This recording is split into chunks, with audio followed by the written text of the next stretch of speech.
함께 나누실 말씀은 구약성경 열왕기상 2장 26절에서 30절까지의 말씀입니다.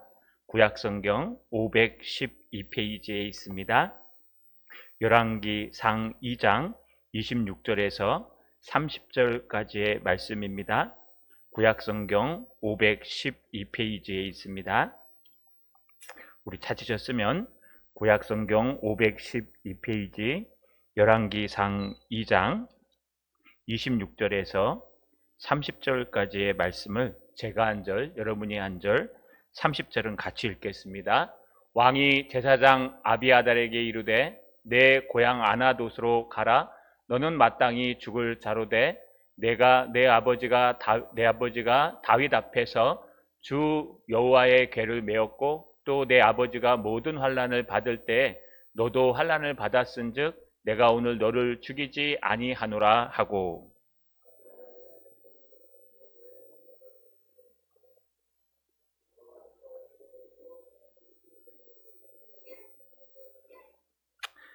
그 소문이 요압에게 들림에 그가 여호와의 장막으로 도망하여 제단 뿔을 잡으니 이는 그가 다윗을 떠나 압살롬을 따르지 아니하였으나 아도니아를 따랐음이더라.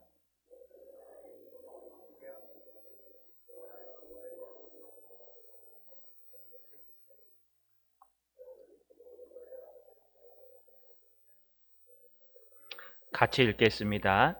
분하야가 여호와의 장막에 이르러 그에게 이르되 왕께서 나오라 하시느니라. 그가 대답하되 아니라 내가 여기서 죽겠노라. 분하야가 돌아가서 왕께 아뢰어 이르되 요압이 이리 내게 대답하더이다. 아멘. 교회 소식은 주보맨 뒷면을 참조해 주시기를 바랍니다. 내일까지 우리 목장 전도회, 목요일날 전도회 2시에 전도가 있는데 내일은 아마 종강 파티를 하는 것 같습니다. 그동안 전도하셨던 분들은 참석해 주시기를 부탁드립니다. 목자 모임은 이번 주 금요일까지 모이고 방학하도록 하겠습니다. 청소는 매주 토요일 오전 9시 30분에 교회에서 있습니다. 시간 되시는 분들은 꼭 참석해 주시길 부탁드립니다.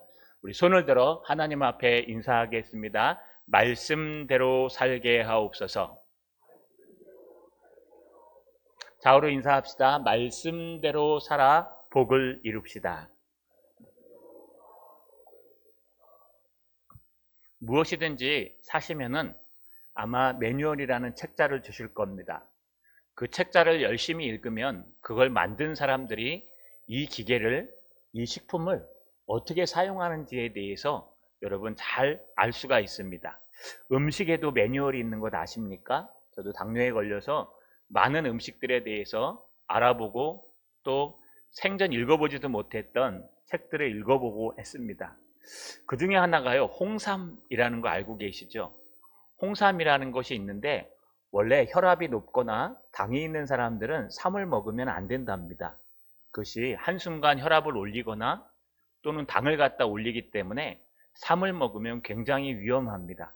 그런데 이 삼을 갖다 7번 또는 어떤 분은 9번이라고 얘기하는데 매뉴얼마다 다릅니다.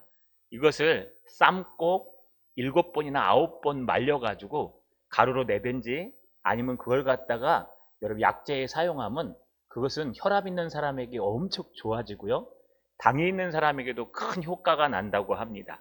그게 음식 매뉴얼에 있습니다. 이게 홍삼입니다. 홍삼이라는 것을 여러분 옛 의학자들은, 옛 한의사들은요, 7번, 9번 삶고 말리고 삶고 말리고를 반복했습니다. 그런데 최근에 홍삼이라고 나오는 시제품들이 과연 그렇게 7번이나 9번 정도를 삶고 말렸을까 의심하는 손길들이 많이 있습니다. 그러나 정확한 것은 그렇게 삶고 말리고 해서 산삼이나 인삼을 홍삼으로 만들면 혈압이나 당뇨에 좋은 음식이 됩니다. 이게 음식의 매뉴얼입니다. 또 하나 여러분 음식의 매뉴얼이 있습니다. 서로 같이 먹으면 안 되는 음식들이 있습니다. 많이들 알고 있을 겁니다. 바나나랑 우유랑 같이 먹으면 몸에 안 좋답니다. 고구마랑 또 여러분 우유랑 같이 먹어도 안 좋고 여러 가지 우리가 생각지 못하고 같이 먹는 것들은 음식 매뉴얼에 있어서 같이 먹으면 상극이다. 그래서 오히려 몸에 독이 되는 사람들도 있다고 합니다. 이렇게 뭔가 음식을 사용하고 뭔가 우리 몸을 사용할 때는요, 거기서 좋은 것과 나쁜 것이 있는데 그것을 알고 먹는 것과 모르고 먹는 건 때로는 내가 독을 먹을 수도 있고요, 때로는 독을 조금만 바꾸면 큰 영양제로 먹을 수도 있다는 겁니다. 우리 신앙도 똑같습니다. 우리 신앙도요, 하나님께서 우리 신앙에 좋아지라고 은혜의 방편도 주셨고 은혜의 도구들도 주셨습니다. 그래서 하나님이 주신 이 은혜의 도구들을 잘 활용하면은요, 우리의 신앙이 엄청나게 좋아집니다. 하나님이 주신 은혜의 방편들을 잘만 열심히 활용하면 우리가 어떤 환경에서도 천국을 빼앗기지 않는 참된 신앙인이 될 수 있습니다. 그런데 자칫해서 하나님이 주신 이 은혜의 도구를 하나님이 말씀하신 대로 안 쓰고요, 다른 방법으로 다른 곳에 쓰게 되면 어쩌면 우리의 신앙에 큰 해가 되고 독이 될 수 있습니다. 왜냐하면 하나님의 말씀이 그것을 사용하는 매뉴얼이기 때문에 그렇습니다. 오늘 두 사람을 소개합니다. 하나는 아비아달이고요, 또 하나는 전 군대장관 요압입니다. 이들이 어떻게 해서 하나님의 은혜의 도구를 잘못 사용했는지 돌아보면서요, 우리가 하나님의 주신 은혜의 도구를 어떻게 사용할까 돌아보시는 저 여러분 되시길 주님의 이름으로 간절히 소망합니다. 따라서 읽겠습니다. 제사장 아비아달을 추방하였다. 한 번 더요. 제사장 아비아달을 추방하였다. 여러분, 우리가 잘 알다시피 지금 아도니아의 반란으로 인해서 동생인 솔로몬이 왕위에 오르지 못할 뻔했습니다. 그 아도니아를 도왔던 사람 두 사람이 있었습니다. 하나는 제사장 아비아달이었고 또 하나는 군대장관 요압이었습니다. 그런데 이 두 사람은요, 도망가 버리고 아도니아만 남아서 제단불을 잡았는데 솔로몬이 넓은 마음으로 그를 어쩔 수 없이 용서했습니다. 그래서 이 사건은 모두 무마돼 버리고 솔로몬은 드디어 왕이 됐습니다. 그런데 갑자기 형 아도니아가 나타나서 수내보 사랑 이야기를 합니다. 밧세바를 찾아가서 태우인 밧세바에게 당신 아들에게 가서 좀 얘기 좀 해주십시오. 내가 아버지 다윗 왕의 첩인 미스 이스라엘 아비삭을, 수넴 사람 수넴 여인 아비삭을 좋아하니까 그 여인을 나에게 아내로 달라고 얘기해 주십시오. 지금 솔로몬이 앉아있는 자리 내 자리 아닙니까? 내가 입 딱 다물고 있을 테니까 아비삭만 좀 나에게 아내로 주십시오. 태우인 밧세바는요, 아들 솔로몬이 어려움 당하는 것을 좋아하지 않았을 겁니다. 될 수만 있으면 형들이 조용히 있는 것을 바랬을 겁니다. 그래서 그 시점으로 바로 솔로몬에게 달려갑니다. 솔로몬에게 가니 솔로몬이 정중하게 맞이합니다. 오른편에 앉기까지 합니다. 내가 한 가지 청할 것이 있는데 나의 청을 꼭 들어줘야 됩니다. 사소한 겁니다. 솔로몬이 말합니다. 말씀만 하십시오. 어머니 말씀하시는 건 어머니의 얼굴을 서게끔 내가 무엇인지 다 들어드리겠습니다. 그런데 갑자기요, 네 형 아도니아 있잖아. 그 아도니아가 너의 아버지가 한 번도 품지 않고 그냥 첩으로만 드렸던 미스 이스라엘 수넴 여인 아비삭을 달란다. 그냥 줘버리자. 그거 하나 주고 조용히 있으라고 하자. 왜 귀찮게 입에다 하나 물려주면 조용히 있을 거 아니야. 여러분, 그런데 솔로몬이 버럭 화를 냅니다. 그렇게 정중하던 솔로몬이 어머니 차라리 내 왕위도 주라 그러시죠. 왜요? 아비아달과 요압까지 다 한편으로 다 권력 다시 주지요 하면서요, 솔로몬이 화를 냅니다.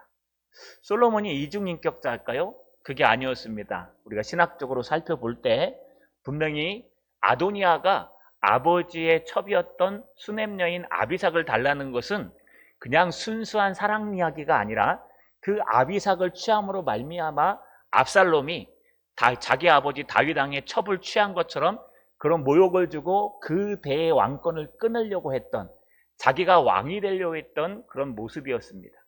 결국 솔로몬은요, 어머니에게 화를 난 후에 자기 군대장관 분에아를 불러서 아도니아를 죽입니다. 그런데 이 이야기가 누구에게도 흘러 들어갔을까요? 아비아달과 요압에게까지 흘러들어갔습니다. 드디어 다음에 솔로몬이요 제사장 아비아다를 처분합니다. 어떻게 처분했을까요? 오늘 6절을 읽어보니까 왕이 제사장 아비아달에게 이르되 내 고향 아나돗으로 가라. 왜냐하면 너는 마땅히 죽을 자로다. 이게 원래 한 문장입니다, 여러분. 원래 한 문장이요. 저 B 앞에까지 끊어주면 왜냐하면이 빠졌습니다. 그렇다면 왕이 제사장 아비아달에게 이르되 아비아달에게 명령했겠죠. 내 고향 아나돗으로 가라. 왜냐하면 너는 마땅히 사형당할 마땅한 사람이기 때문에 그렇다. 너는 죽어 마땅하다. 그런데 너는 고향 네 아나돗으로 그냥 추방시킨다. 이런 뜻입니다. 여러분 왜 마땅히 죽을 사람이었을까요? 지금 앞에 보시면은 아도니아의 반란에 참여해서 솔로몬이 왕이 돼야 되는데 못되게 하고 아도니아가 왕이 되게 하는 반란에 참여했는데 거기서 끝난 게 아니라 지금 또 한 번 아도니아가 반란하려고 하는 그곳에도 참석했다는 거예요. 그래서 이제 더 이상 두 번 봐줄 수 없어서 제사장이기 때문에 너는 너의 고향 아나돗으로 돌아가 추방해라. 너는 이미 죽을 사람이지만 그래도 내가 봐주고 아나돗으로 추방하는 거다. 여러분 이 아나돗이 어딜까요? 예루살렘 아시죠? 예루살렘 북동쪽에 약 5.6km 정도 있는 들판의 도시입니다. 여기 있는 사람들 대부분은 다 농사를 짓고 살아갑니다. 밭이 너무 좋기 때문에요. 그래서 아나돗을 들이라는 뜻으로도 표현합니다. 다시 말해서 너는 제사장 그만하고 저 고향 초야에 묻혀서 거기서 그냥 농사나 짓고 너의 남은 여생을 살아라 하고 다윗이 그를 죽여야 마땅한데 풀어준 겁니다. 왜 안 죽이고 풀어줬을까요? B에 보시면요 이렇게 기록합니다. 내가 내 아버지 다윗 앞에서 주 여호와의 궤를 메었고 또 내 아버지가 모든 환난을 받을 때 너도 환난을 받았기 때문에 내가 오늘 너를 죽이지 아니하노라. 너 죽어 마땅한데 내가 두 가지를 기억했기 때문에 용서해 주는 거야. 첫 번째, 내가 나의 아버지 다윗이 정말 힘들 때 그 법궤를 메고 예루살렘으로 들어오는 일을 해줬다는 겁니다. 이게 여러분 옛날 법궤 사건 아시죠? 법궤가 블레셋에 빼앗겼다가 들어올 때 여러분 오벳 에돔의 집에 있다가 다윗성으로 옮겨갔습니다. 그런데 여러분 이 옮겨올 때 그 제사장 4명이 이 법궤를 메고 예봇을 들고 간 사람이 있었는데 사실은요 오벳 에돔은 예봇을 들고 간 사람입니다. 그런데도 불구하고 그냥 모두 몽땅그려서 법궤를 메우는 그 어려운 일을 할 때 네가 그 일에 참여해서 내 아버지 다윗이 고민하는 그 고민을 해결시켜준 그 은혜를 내가 잊지 않아서 널 살려주는 거야. 또 하나는 여러분 내 아버지 다윗이 환난을 받을 때 네가 외면하지 않고 아버지를 돕고 옆에서 도와줬기 때문에 내가 오늘 너를 죽이지 않고 그냥 아나돗으로 추방시켜 주는 곳에서 끝나려 그러는 거야 라고 하면서요 아비아다를 추방하는 이유에 대해서 두 가지를 설명했습니다. 이게 무슨 뜻일까요? 다윗이요 압살롬에게 여러분 아들 압살롬에게 반란을 당해서 도주할 때 아비아달이 함께 했습니다. 아비아다의 아들도 함께 도왔습니다. 다윗이요 그 법궤를 메워올 때 오벳 에돔의 집에서 메워올 때 그곳에 아비아달이 함께 했습니다. 과거에 정말 아버지가 힘들고 나라가 힘들 때 네가 나를 도왔으니까 나도 너를 한번 용서해 줄게 라고 하면서 추방시키는 겁니다. 우리나라에도 이런 제도가 하나 있다고 알고 있습니다. 대통령상인가요? 어떤 훈장을 하나 받으면요 여러분 큰 죄를 하나 면제해 준답니다. 그래서 훈장 받은 사람이 실수로나 잘못해서 범죄하면 그 훈장이랑 바꾼답니다. 그래서 그 훈장을 갖다 드리고 자기 죄를 진정으로 사죄하면 대통령 권한 또는 지도자 권한으로 그걸 용서하는 게 있다고 합니다. 저는 정확하게는 모릅니다. 그러나 중요한 것은 당시에도 이런 제도가 있었습니다.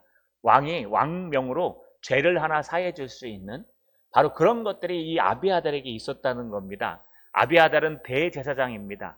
그래서 함부로 할 수 없지만 그가 하나님의 말씀을 벗어나서 아도니아를 섬기는 바람에 그는 추방당할 수밖에 없었고 한 번만 섬긴 게 아니라 두 번이나 반란에 가담했기 때문에 죽을 수밖에 없었습니다. 뿐만 아닙니다. 여러분 이 아도니아에 대해서 아비아달에 대해서 마지막에 이렇게 표현합니다. 아비아달을 어떻게 했을까요? 28절에 27절에 아비아달을 쫓아내어 여호와의 제사장 직분을 파면하니 여호와께서 실로에서 엘리의 집에 대하여 하신 말씀을 응하게 함이더라. 결국 아비아달을 말씀대로 파면합니다. 쫓아냅니다. 그런데 끝에 이상한 말이 하나 붙습니다. 27절 끝에 보시면 여호와께서 실로에서 엘리의 집에 대하여 하신 말씀을 응하게 하심이니라. 여러분, 여기 응하게 하심이니라, 이루어지게 하셨다, 이런 말입니다. 이게 무슨 말일까요? 제사장 아비아달이 지금 솔로몬의 형 아도니아 편에 드는 바람에 반란을 실패해서 쫓겨나는데, 이걸 갖다가 뭐라고 이 열왕기 기자가 기록하냐 하면은요, 여호와께서 실로에서 엘리의 집에 대하여 하신 말씀을 여기 와서 이루었답니다. 여러분, 엘리를 기억하십니까? 엘리 제사장? 몸이 너무 둔해가지고요, 뒤로 엎어져서 죽은 제사장이었습니다. 엘리의 두 아들이 있었죠. 여러분, 나답과 아비후, 아니죠, 엘리아스, 홈리와 비느하스. 여러분, 이 아론의 아들들과 헷갈립니다. 엘리의 두 아들이 홈리와 비느하스였는데 대제사장의 아들이기 때문에 그들도 제사를 지내고 후에 대제사장이 될 겁니다.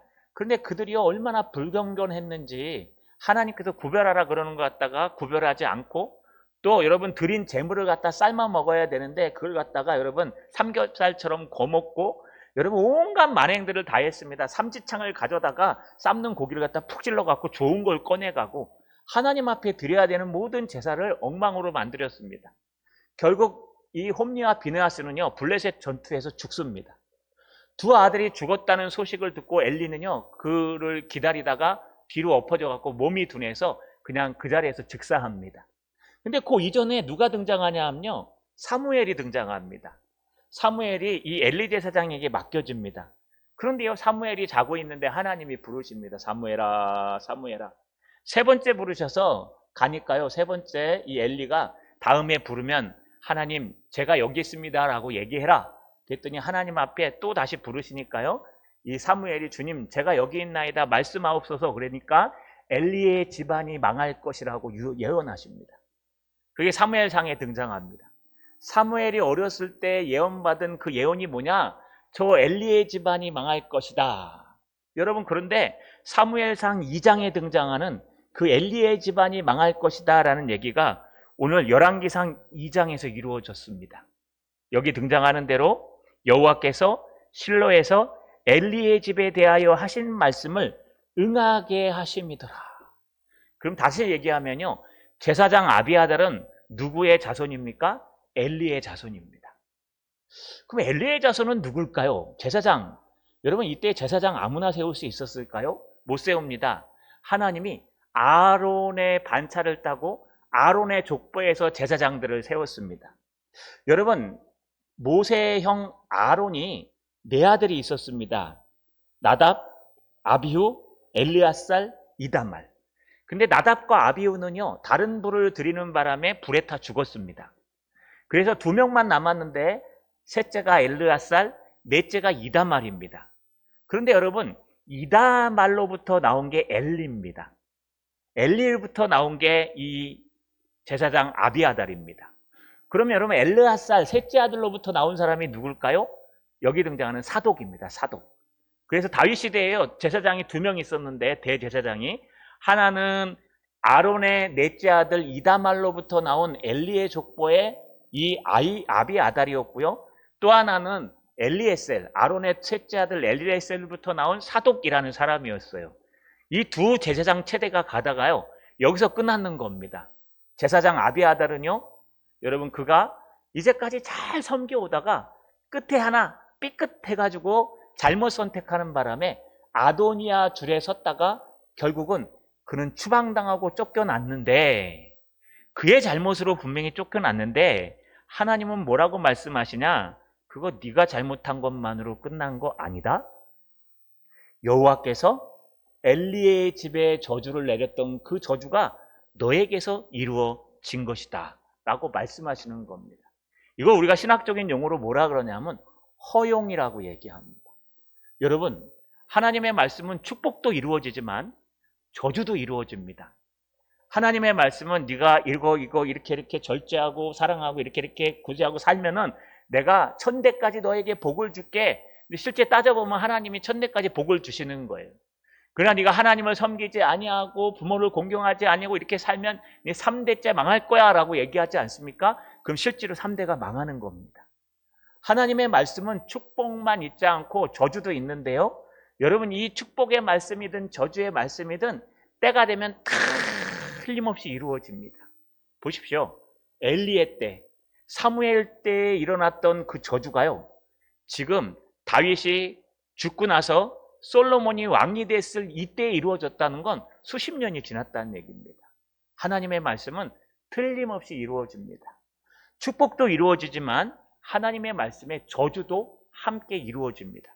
그렇기 때문에요, 우리는 하나님의 말씀을 가장 중요하게 여기셔야 합니다.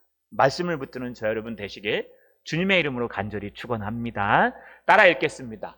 요압이 제단불을 잡았다. 한 번 더요. 요압이 제단불을 잡았다. 아도니아는 축청됐습니다. 함께 반란을 일으킨 대제사장 아비아달도 추방당했습니다. 이제 한 사람 남았습니다. 다윗이 죽으면서 예언하고 갔죠. 요압을 그냥 늙어서 자연사하도록 놔두지 마라. 그는 무고한 피를 흘렸으니까 때가 기회가 되면 틀림없이 죽여라 라고 얘기했어요. 그렇다고 솔로몬이 막 누명을 씌워서 죽였을까요? 그렇지 않습니다. 요압은 죽어 마땅했습니다. 왜냐하면 아도니아와 반란을 한번 일으켰는데 실패했으면 조용히 살면 될 텐데 또다시 반란을 일으키려고 아비삭 사건을 가지고 아도니아와 함께 모략을 한 겁니다. 그 뜻을 알 수 있는 건 요압이 소식을 듣고 도망갔다는 걸 보면 잘 알 수 있습니다. 요압은 때가 왔습니다. 죽을 때가 되니까요, 발광을 하고 있는 모습을 볼 수 있습니다. 여러분, 어떻게 발광을 하고 있었을까요? 이렇게 기록되어 있습니다. 28절에 그 소문이 요압에게 들림에 그가 여호와의 장막으로 도망하여 제단불을 잡으니 이는 그가 다윗을 떠나 압살롬을 따르지 아니하였으나 아도니아를 따랐음이더라. 여러분, 그가 지금 도망갑니다. 자기가 떳떳하면 도망갈 필요 없잖아요. 여러분, 그 소문은 어떤 소문일까요? 자기가 함께 솔로몬 왕권을 갖다 뒤집어 엎으려고 모략했던 그 아도니아와 그 다음에 그와 함께 했던 여러분 대제사장 아비아달이 추방당하고 죽었다는 그 소문이 요압 장군에게 들린 겁니다. 여러분, 요압은 아직도 장군입니다. 여전히 그 명성과 능력이 뛰어납니다. 그래서 자기가 마음만 먹으면요, 얼마든지 쿠데타를 일으킬 수 있습니다. 그런데 요압이 하는 짓을 잘 보십시오. 요압이 갑자기요, 군대를 모아서 솔로몬에게 대항하다 이렇게 돼 있습니까? 그렇게 돼 있지 않습니다. 요압이, 여러분, 그 소문이 요압에게 들리자마자 그는 여호와의 장막으로 열심히 뛰어가서 여호와의 장막 안에 제사를 드리는 제단이 있습니다. 그 제단에 구석에 있는 뿔을 붙들었다는 뜻입니다. 여러분, 왜 이런 짓을 했을까요? 여러 가지 추정할 수 있습니다. 하나는요, 이미 요압의 모든 세력들은 꺾였다.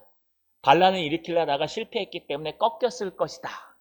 또 하나는요, 요압이 분명히 앞에 아비아달을, 솔로몬의 형 아비아달이 반란을 일으켰다가 살아난 적 있다는 거 여러분 기억하시죠?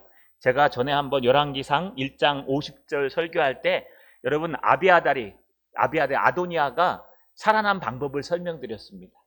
딴 사람들은 다 도망가고 주인공이었던 아도니아가 솔로몬이 왕이 됐다는 소식을 듣고 가장 먼저 달려간 게 여러분 시온산에 있는 성막에, 장막에 들어가서 제단불을 붙든 겁니다. 여러분, 그 제단불을 붙들었을 때 다윗이, 솔로몬이 사람을 보냅니다. 그때 아도니아가 이렇게 얘기합니다. 1장 51절 중반절에 보면 아도니아가 솔로몬 왕을 두려워하여 지금 제단불을 잡고 말하기를 솔로몬 왕이 오늘 칼로 자기 종을 죽이지 않겠다고 내게 맹세하기를 원하나이다 하니라. 여러분, 뭐라 그러냐면요, 제단불을 붙들고 솔로몬 왕이 됐으니까 왕으로서 나를 죽이지 않는다고 약속하면 요 제단불 놓고 나갈 때 형이 동생한테요. 이게 뭐냐면요, 여러분, 솔로몬이 억지로, 어떻게 보면 세상 사람들이 보기에는 억지로 왕이 됐기 때문에 지금 여기서 이 아도니아를 죽이면 여러분 큰 해를 당합니다. 여론전에서도 밀리게 되고요. 또 하나는요, 제단이라는 곳은 성전이고 하나님을 섬기고 제사 지내는 곳인데 거기서 피를 보면 안 됩니다. 그래서 제단불을 잡고 있으면 원래 못 죽이게 돼 있습니다. 그러니까 나에게 그거 안 하면 나 붙들고 있을 거야. 저 계속 붙들고 있으면 많은 사람들이 욕하겠죠. 지 형도 용서하지 못하는 왕. 그래서 여러분 어쩔 수 없이 그를 용서해주고 가라고 얘기했습니다. 그래서 한번 살려준 적이 있습니다. 지금 요압이 똑같이 하는 겁니다.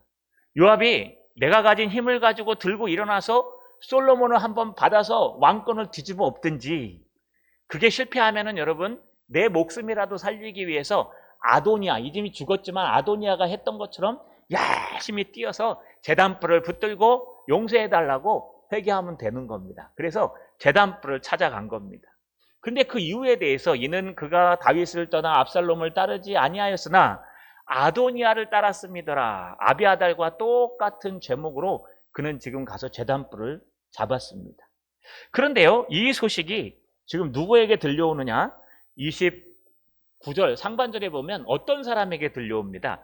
어떤 사람이 솔로몬 왕에게 아뢰되 요압이 여호와의 장막으로 도망하여 보라, 제단불 곁에 있나이다.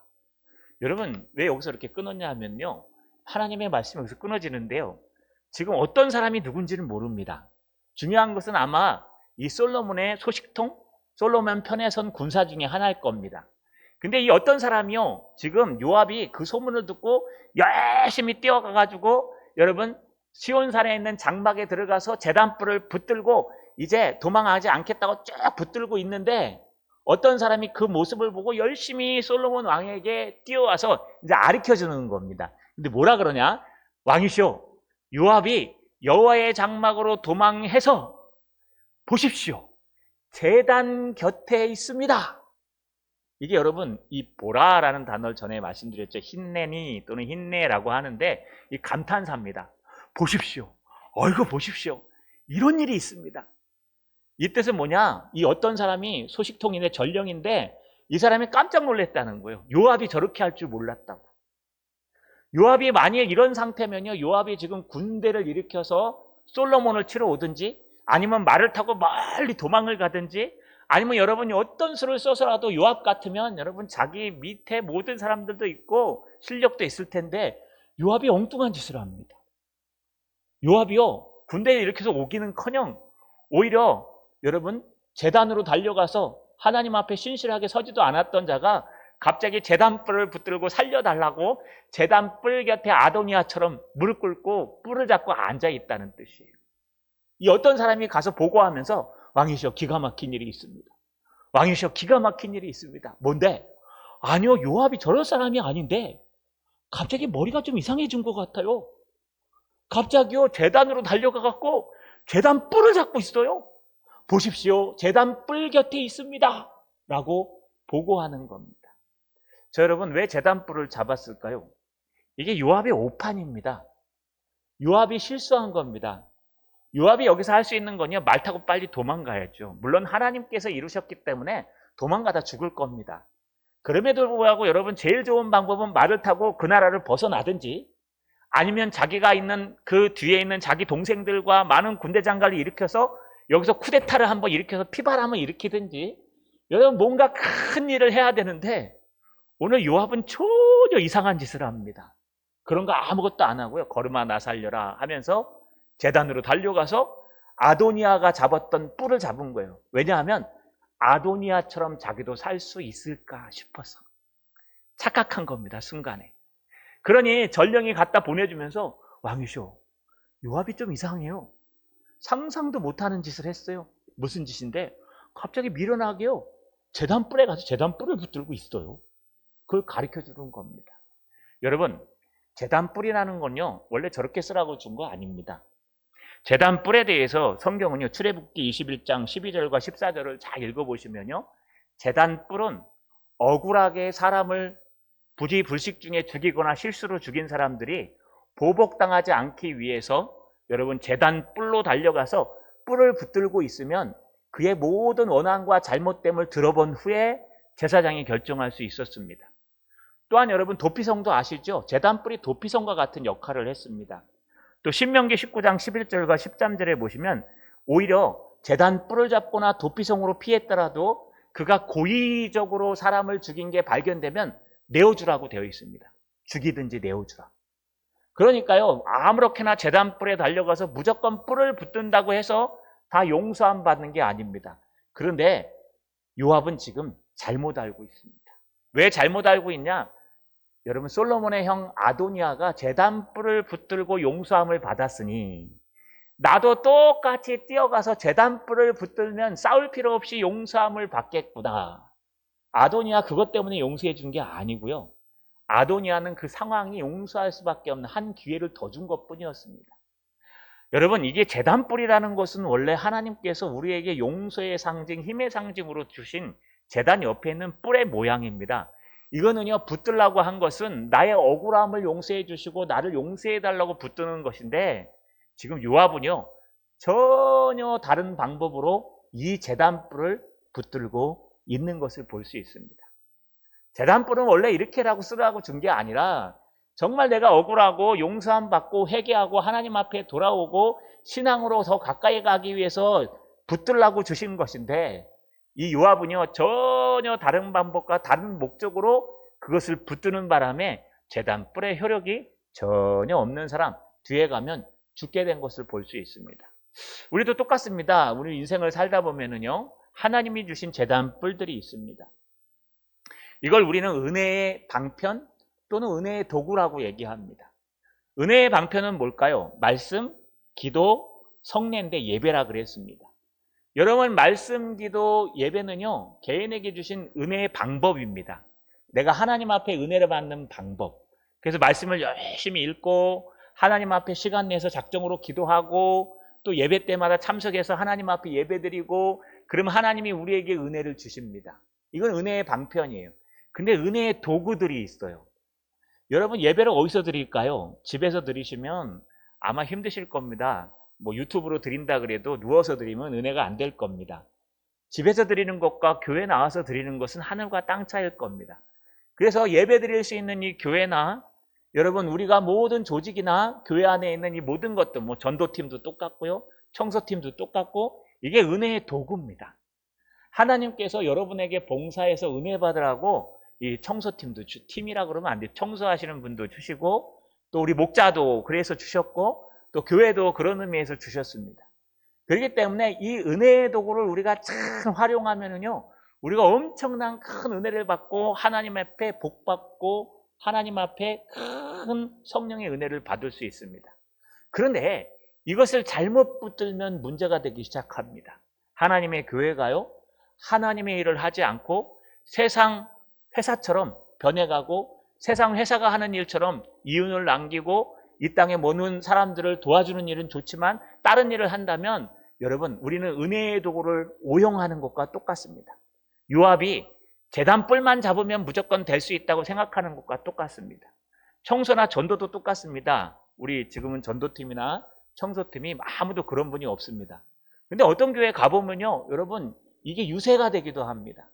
나는 청소도 하고 나는 청소해서 이렇게 하는데 나는 전도도 하고 나는 이런 사람인데 너희 나 모르지? 하면서요, 어떤 데 가면은요, 여러분, 직분, 중직을 받는 아주 지름길이 바로 여기에 참석하는 거고요.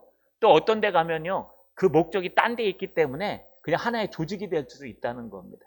하나님이 은혜 받으라고 주신 교회가, 하나님이 은혜 받으라고 주신 전도팀, 청소팀, 하나님이 은혜 받으라고 주신 우리 전도회들, 하나님이 은혜 받으라고 주신 우리 교육부, 하나님이 은혜 받으라고 주신 은혜의 도구인데, 이 도구가요, 우리가 자칫 잘못하면 엉뚱하게, 여러분, 잘못 사용돼서 큰 악의 도구가 될 수 있다는 겁니다. 그래서 우리는 은혜의 도구를 잘 사용하기 위해서 늘 말씀을 붙들고 살아야 됩니다. 하나님의 예배는 어떻게 드려야 될까? 전도는 어떤 모습으로 해야 될까? 청소는 어떤 마음을 가지고 해야 될까? 우리 전도회는 어떤 마음을 가지고 모여야 할까? 우리 교육부 수련회는 어떤 마음을 가지고 해야 될까? 이 모든 은혜의 도구가요, 오용하면은 오히려 저주의 도구가 될 수 있다는 거 꼭 기억하셔서 말씀을 붙들고 하나님이 주신 그 은혜의 도구를 잘 사용하시는 저 여러분 되시길 주님의 이름으로 간절히 축원합니다. 마지막입니다. 따라 읽겠습니다. 왕이 요압 숙청을 명령하였다. 한 번 더. 왕이 요압 숙청을 명령하였다. 결국은 오용한 도구를 가진 이 요압은요 죽게 됩니다. 29절에 보니까 솔로몬이 여호야다의 아들 분하야를 보내어 이르되 너는 가서 그를 치라. 제단불을 붙들고 있는데요. 상관없다. 그는 지금 제단불을 붙들고 있는 것이 진정으로 회개해서 있는 게 아니라 그는 그저 자기 목숨을 살리기 위해서 있는 거기 때문에 너는 가서 그를 치라. 근데 여러분 바로 치지 않습니다. 30절에 보니까 분하야가 여호와의 장막에 이르러 그에게 이르되 왕께서 나오라 하시니라. 그가 대답하되 아니라 내가 여기서 죽겠노라. 이게 무슨 뜻일까요? 나 죽어도 안 나가, 이런 뜻이에요. 여러분, 한 나라의 왕이요 왕명을 내리면 어떻게 받죠? 옛날에 우리나라도 있죠. 어명이요 그러면 하던 일 다 멈추고 와서 돗자리 딱 깐 다음에 거기서 탁 엎드려서 왕 앞에서 말씀 받듯이 받습니다. 똑같습니다. 그래서 원래 나와서 왕명을 받으시오 그러면 와야 돼요. 그럼 제단불을 놓고 나오면 거기서 죽이려고 한 거예요. 근데 안 나와요. 안 나오면서 뭐라 그러냐? 아니라 나 여기서 죽을 거니까 들어와서 쳐라! 하고 얘기하는 겁니다. 여러분 들어가서 치면 어떻게 될까요? 이 요압은 엉뚱한 생각을 하고 있는 겁니다. 요압이 왜 이렇게 갑자기 미련해졌는지 이것도 하나님의 은혜인 것 같습니다.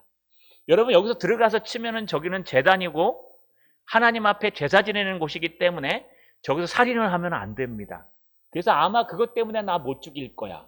두 번째는요, 이미 아도니아를 한번 살려준 적이 있기 때문에 솔로몬은 마음이 약해가지고 여론 때문에 사람들이 보고 있기 때문에 절대로 나를 죽이지 못할 거야.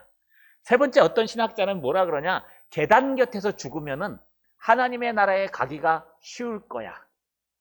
어찌됐든 상관없어요. 이 세 가지 중에 무엇이든 상관없는데 정말 요압과 같지 않은 행동을 하고 있는 겁니다.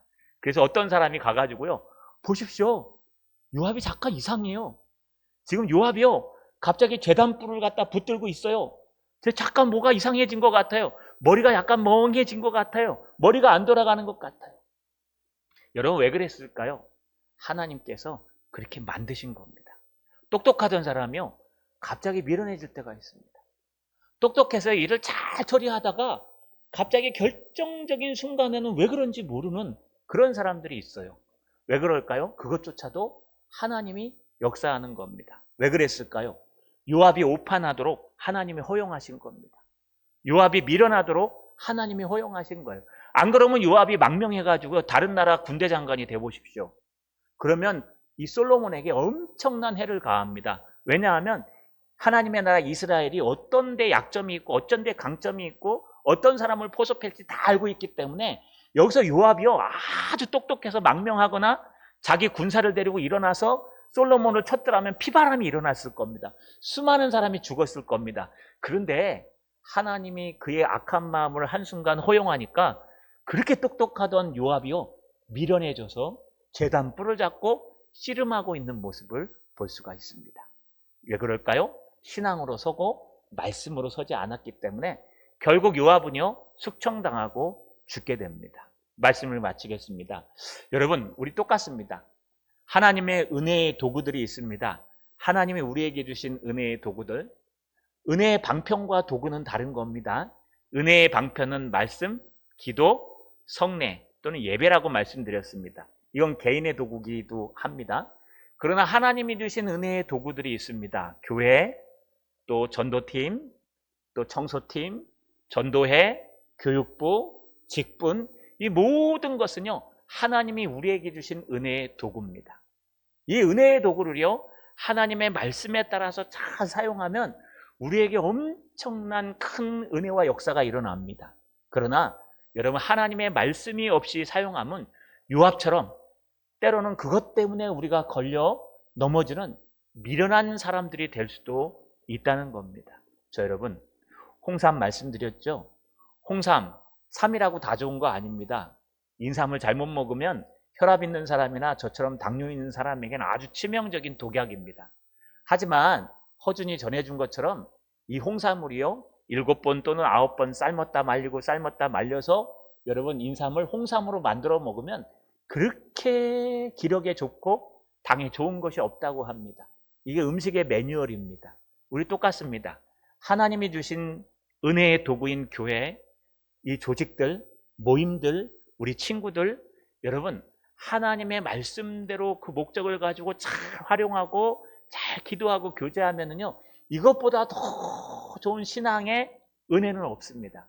그러나 유압처럼 내 욕심과 내 마음 때문에 잘못 사용하면 그것 때문에 오려 걸려 넘어진다는 거 꼭 기억하시고, 우리가 하나님이 주신 은혜의 도구를 하나님의 은혜로 잘 사용하셔서 여러분이 가는 곳마다 하나님의 은혜가 넘쳐나는 저 여러분 되시기를 주님의 이름으로 축원합니다. 전능하신 아버지 하나님, 고맙고 감사합니다. 우리는 하나님이 주신 은혜의 도구들을 잘 활용하고 있는지요? 혹시 내 마음대로 내 멋대로 사용해서 그것 때문에 시험 들어 넘어지고 있지는 않는지요? 다시 한번 우리를 돌아보게 하옵소서. 하나님이 주신 은혜의 도구와 방편으로 하나님 앞에 더 가까이 가게 하시고, 하나님의 말씀으로 그것을 잘 사용하셔서 우리 살아생전에 하나님 나라를 보는, 우리가 가는 곳마다 하나님의 은혜가 넘쳐나는 성도요 목사 될 수 있도록 도와 주시옵소서. 예수님의 이름으로 기도하옵나이다.